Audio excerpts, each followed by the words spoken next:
My name is Melissa and I want to welcome you to Swallow Hollow Nature Trail at Iroquois National Wildlife Refuge.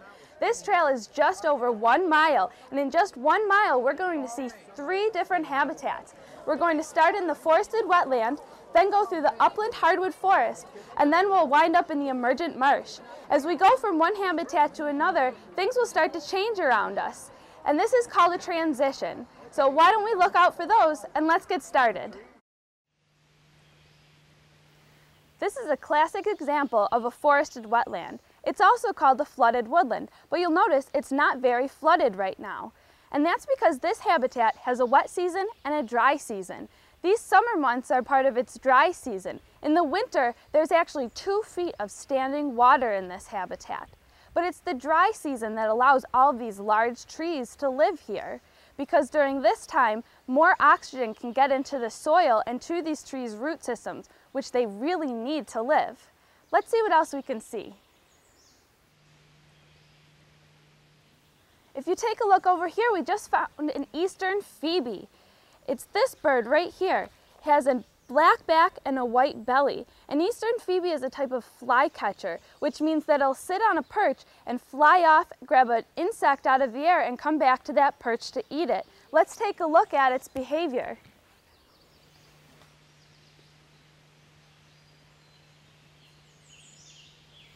Another way to know that it's an eastern phoebe is that as it sits on a branch, it bobs its tail up and down repeatedly. It's very easy to see how many dead trees and twigs and fallen leaves are on the ground in here. And many people think that it's good to come in and clean these things up, but actually that would be wrong. A messy forest is a healthy forest, and that's true for many reasons. One reason is that all of this dead material on the ground can make homes for many animals. They can live in the logs as well as underneath it. But the main reason that a messy forest is a healthy forest is because of nutrient recycling. The nutrients left in these fallen trees actually return to the soil as they decay. And this provides many nutrients for the still growing plants in this forest.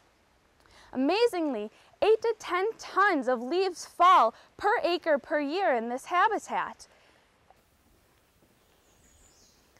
If you take a look at what this boardwalk is made out of, and also this bench, most people are surprised to know that it's actually not made out of wood. It's actually made out of recycled plastic bottles and sawdust. A lot of people know that it's important to recycle recyclable materials like their plastic bottles, but most people don't realize how important it is to complete the recycling cycle. That's what this wildlife refuge did in making this boardwalk and this bench out of recycled materials.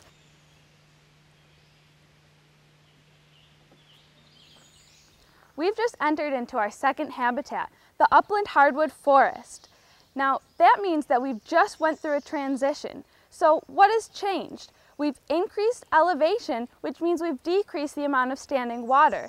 Less water means more trees can live here, so we have more vegetation and more large trees. The forest is an amazing ecosystem, and it sort of acts like the lungs to our earth. We need our lungs to breathe, and the earth needs its lungs too, and that is these forests. This is great. I've just spotted a garter snake right down here on this log. Now, garter snakes are amazing creatures. They're one of the most successful reptiles that we have around here in Western New York. Let's stop for a minute to consider this fallen log. Now, this fallen tree is a very typical thing to see in a forest. And many people, when they look at this, only see the end of life for this particular tree, but it's actually the beginning of an amazing life cycle. In time, this log will be the site of an explosion of life, and things like invertebrates, fungus, and other organisms will come to decompose this log back into the earth.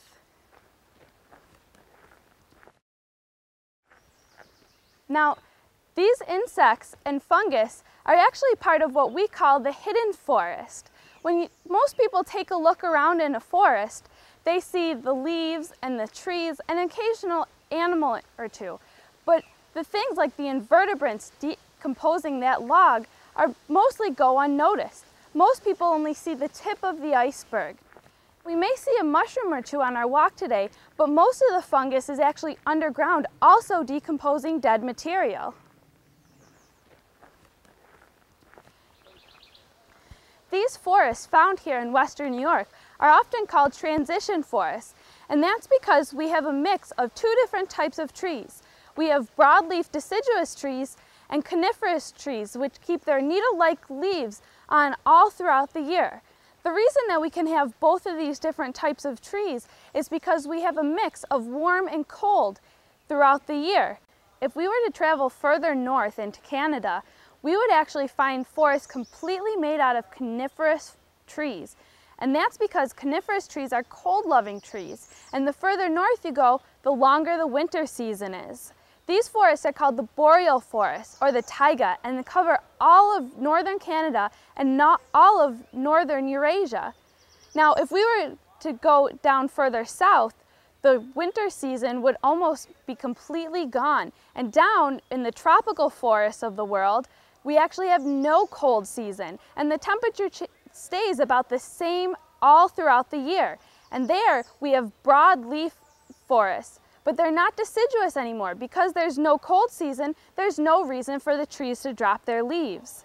So if we look at these two habitats, the cold boreal forests in the north and the warm tropical forests of the south, and then take a look at our own forest here in western New York, you can see how it truly is a transition of these two very diverse habitats right here in our own backyards.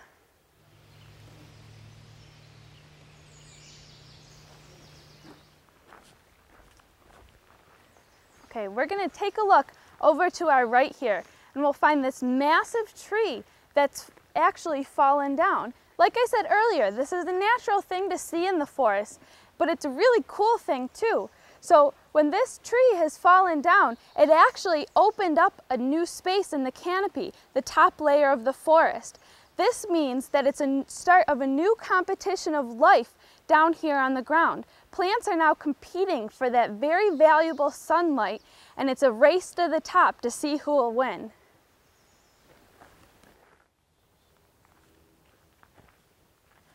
Now, this part of the forest is made out of almost completely Norway spruce trees.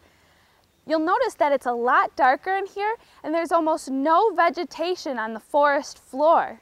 That's because all of the needles on these trees are up in the canopy, the top layer of the forest. They do this because they're all competing for the sunlight, a very valuable resource, so that they can use that sunlight with the process of photosynthesis to make their food. So the winners of this competition for sunlight get to spread out their needles, and they spread out those needles so much that it casts everything else on the forest floor into a dark shadow.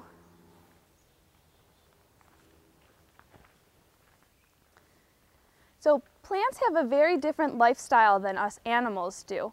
They can't move around to try and look for the resources they need to live and grow. They have to make do with what's right around them. So the first thing a young plant has to do is to make sure that it establishes a strong root system so that it will be sturdy and protect itself from bad weather. Also, those roots are what's going to be able to collect enough nutrients and water from underground so that it can be a very healthy plant.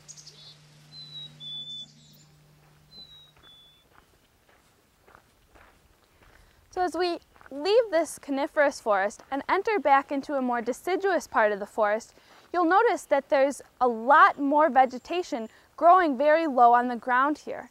And that's because in the coniferous forest, there's leaves on those trees all year round. So at no part during the year does sunlight reach the floor.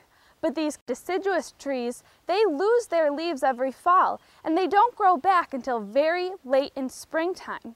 So these shrubs grow very early in springtime, where they have a few months where they can really get a lot of sunlight to their leaves. So they specialize in early springtime growth spurts, where they're going to grow the most, flower, and reproduce in that short period. This bridge is a perfect spot to take a look at all the different layers of a forest. An ecologist would say that there are at least 4 layers to every forest in the world. The first layer of the forest is actually underground. Underground we have invertebrates and fungi that we talked about earlier, decomposing all of the dead material. It's also where we have the massive tangled web of tree roots from all of these large trees spreading out. The next layer of the forest is the forest floor. This is where we find the low-growing plants like ferns and grasses. It's also where we have the big tree trunks and buttresses from all of these trees. The next layer is the understory, and this is where we have the big tree trunks and the vines that grow up these tree trunks. At night, the understory is alive with bats hunting for insects. The top layer of the forest is called the canopy, and it's probably the most interesting because it's the most biodiverse. Thousands of bird species throughout the world make their homes at the tops of the trees in the canopy, and so it's really the most interesting of the layers. It's also where all of these trees compete for the sunlight, and so all of the action is really going on at the top.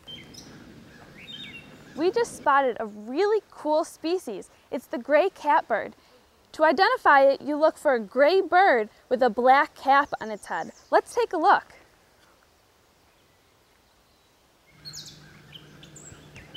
Now, this gray bird is really cool because it can actually listen to other birds calling around it and mimic those calls. So, we do have several different types of mammalian predators here on the refuge. A predator is an animal that eats another animal for its food. It is technically possible to have black bear in our area, but it's a very rare occurrence to see one. A lot of times when we do see them, they're just passing through our forest here to find a larger piece of land to actually live on. It's also theoretically possible to have a bobcat here. But it's been a very long time since we've last seen one, but it would be very cool to try and reintroduce that part of our ecology back into this area.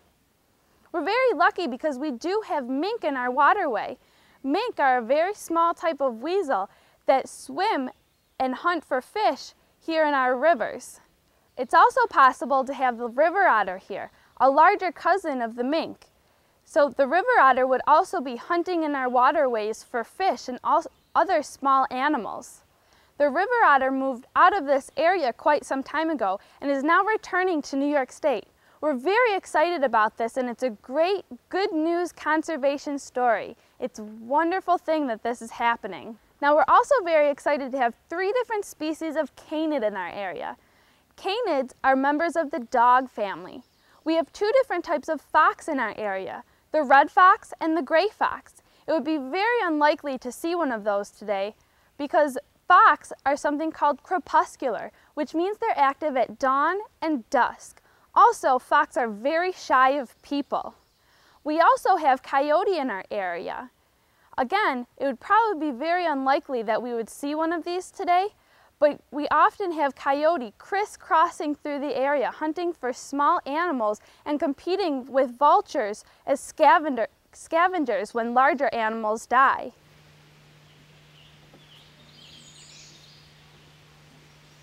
What we're looking at here is poison ivy.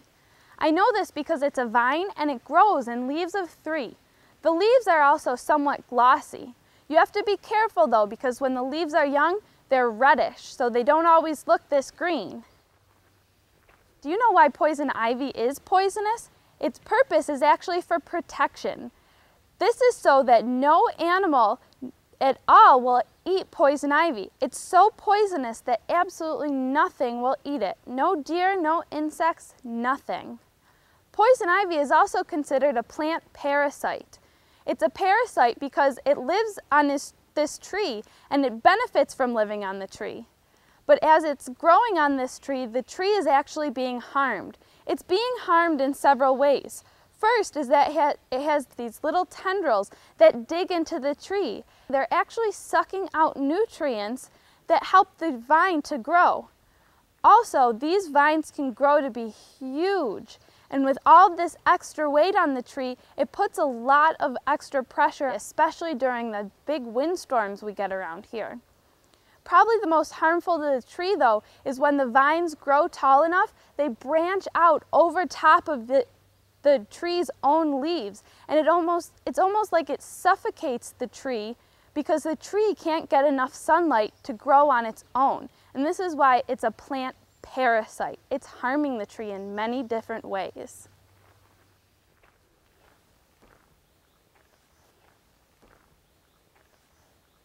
I hear a bird over here. It sounds like an oven bird. Let's see if we can find it. Yes, I do see it. It is an oven bird.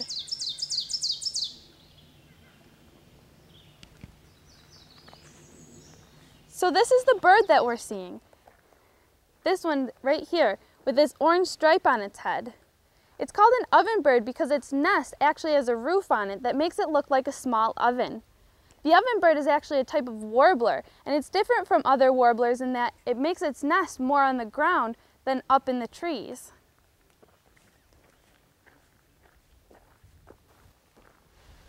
We are just about to start going through our next transition. We're moving from the upland hardwood forest habitat to the emergent marsh. You'll notice that we have a ton of standing water out here, which means that no large trees can survive. We have more standing water because we've decreased elevation, so we've started to see a whole new different type of ecosystem. This means that we'll see lots of different types of animals as well. Let's get going. It looks like we've spotted some eastern painted turtles. Eastern painted turtles are one of the most common turtles that we have here in our marsh. They're very beautiful, and they get their name because it looks like they've been painted yellow with streaks on their neck. And also they have orange under on their shell.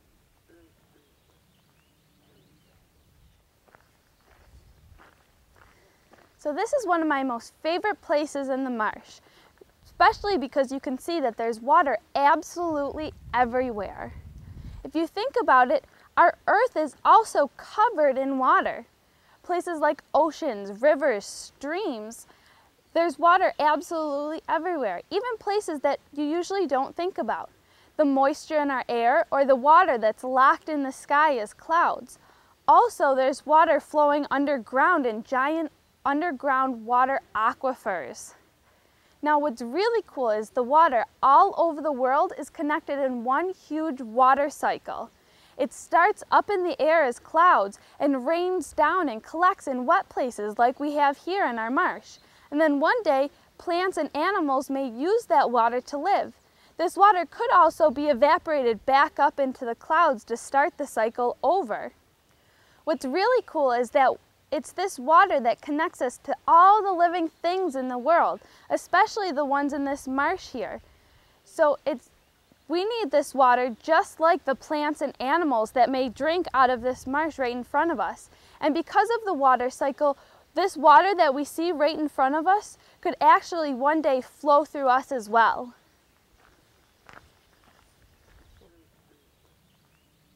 It looks like we've just spotted another beautiful bird out here. Now this bird is actually better to just try and view it with your naked eye rather than using binoculars because it moves so quickly. It's this bird right here. It's called a tree swallow. It has a white belly and a beautiful blue back. Now this bird is so hard to see because it actually moves just like a bat. It does the exact same behavior. It dives and swoops to catch bugs right in the air as it flies, just like bats do. Isn't that cool? Let's take a look out this way. I'm hearing a swamp sparrow out here. And there he is. This is a swamp sparrow. It's this beautiful little brown bird with this red cap. Isn't that funny? It's a swamp sparrow in the swamp.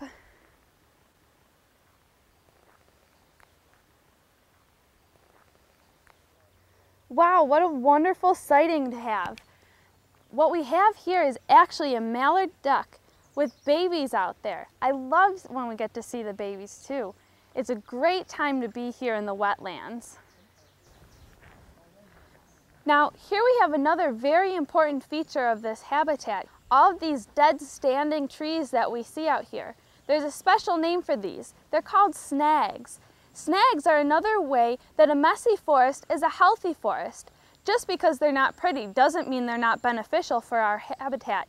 Now, these snags provide many homes for a lot of different types of animals. One of the animals that most depends on these are the woodpeckers. Because the trees are already dead, they're a lot softer and they contain a lot of bugs, which means that there's more food and it's easier to get to for the woodpeckers that live in here. Pretty cool, huh?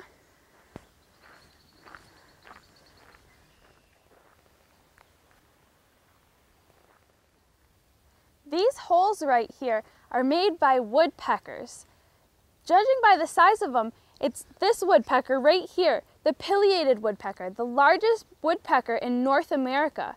It's a beautiful bird with a black back and this beautiful red crest on it. A lot of people don't realize why woodpeckers peck into trees like this.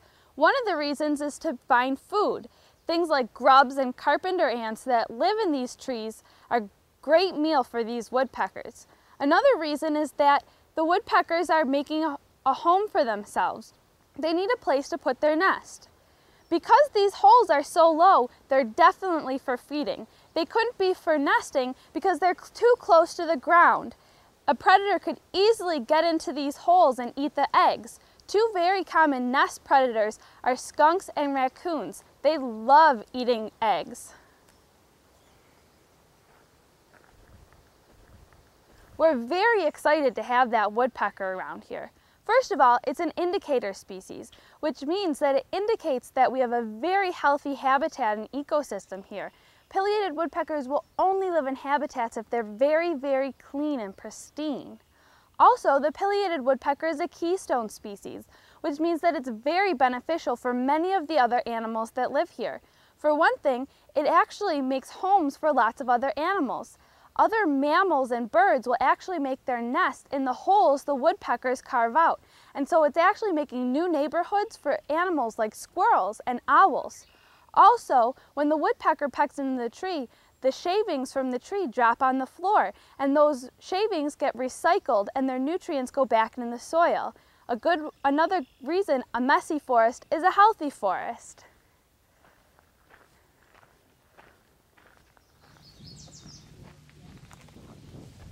Let's take a look at this bird down low in the reeds.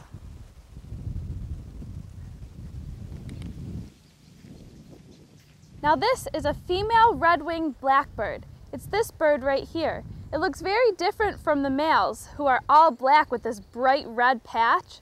But it's not uncommon to see the female so low in the reeds, and this is because she makes her nest very down low. And this is to protect her babies and keep them camouflaged and away from predators.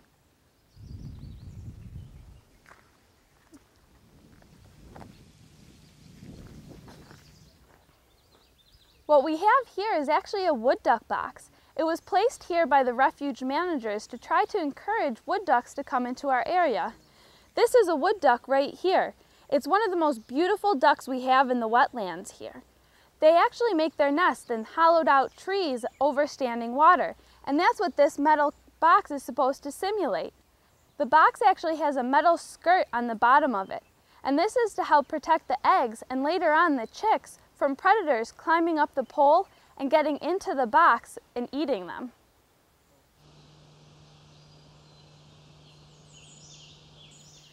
This is one of the main channels that runs through this refuge.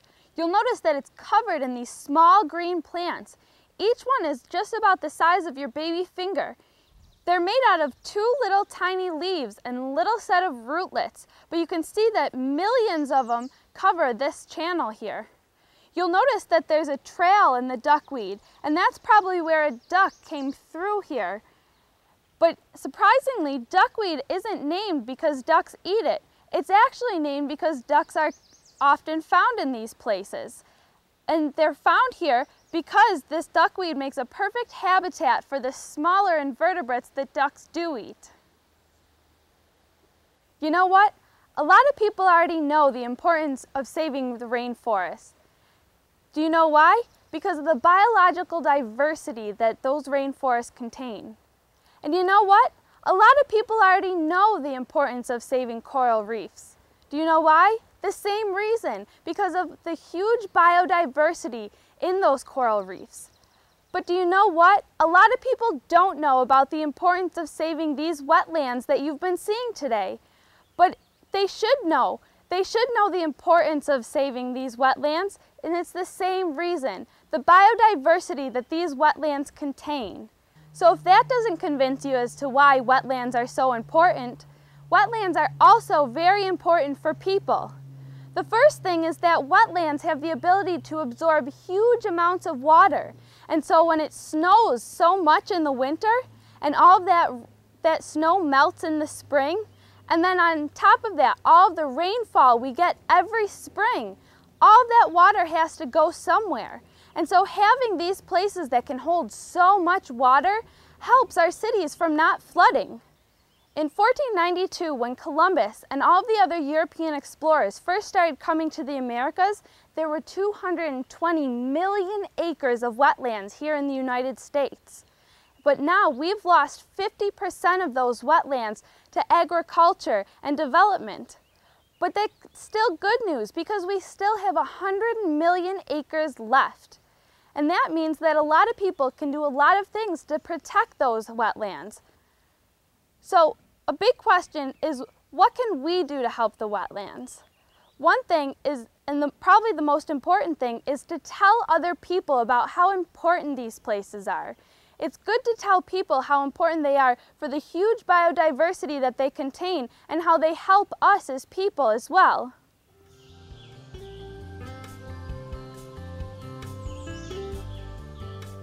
Well, that's it. I'm glad that you came to visit Swallow Hollow Nature Trail with me today here at Iroquois National Wildlife Refuge, and I hope that you'll come and visit again soon.